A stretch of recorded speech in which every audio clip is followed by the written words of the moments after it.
Kickflip skate support. I know that I've done a lot of kickflip skate supports in the past, but I just want to let you guys know that it is the video that gets sent to me the most.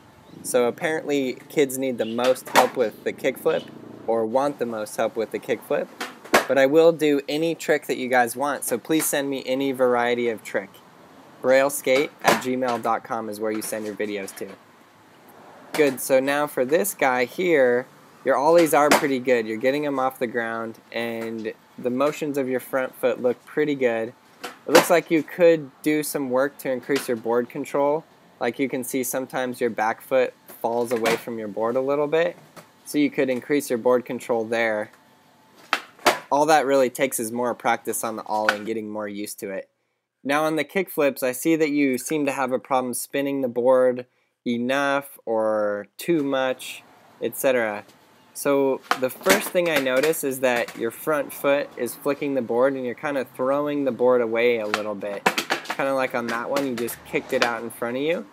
And the basic underlying problem with all of this is just your board control. It's true that your front foot is going straight to the ground, so your flick is incorrect, so you can work on the flick of your kickflip, but underlying all of the problems that you're going to be having with the kickflip is just your board control. So the way that I recommend handling it is learning these tricks in this order. So you have the riding basics, you have how to ollie down. So next I really recommend that you learn how to frontside 180, backside 180, pop shove it, frontside shove it, heel flip, and then get into the kickflip.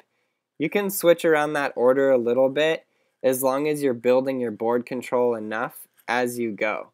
Like you could not do the heel flip and then just go straight to the kickflip, but I highly recommend learning those in that order just for the simple fact that it builds up your ability to put the board where you want it to go. Your control of the board is very, very important.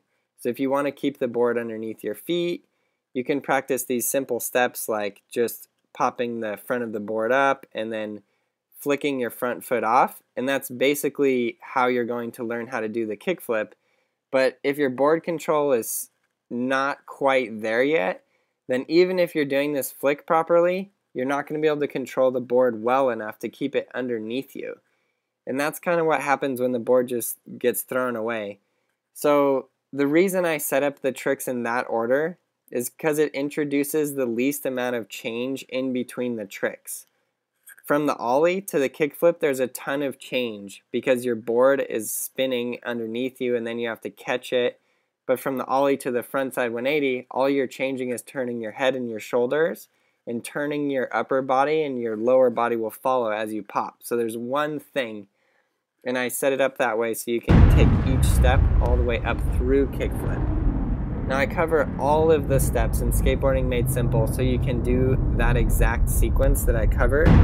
That's what I most recommend for most of the problems with the kickflip, because it just seems to be a problem of board control underlying it. Thanks for listening. I hope this helped you guys out, and thanks a lot for your support.